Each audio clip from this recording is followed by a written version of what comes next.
Okay, so I've never done this before, so I'm just gonna do a quick tutorial on putting eyelashes on under your eyes like this versus over. For me, it's easier. I just put some glue here, like a dollop. I usually use black, and I cut my my eyelashes into 4s.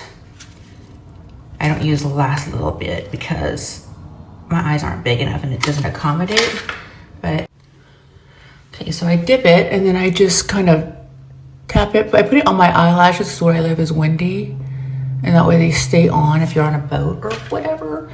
And it literally takes like maybe 3 minutes per eye, if even that. Put them on like this. I'm pretty used to it, so it doesn't take me very long at all. Okay, and I got the last little bit here. Sorry about the angle. I'm sure you guys can see straight up my nose. Sorry. Like that.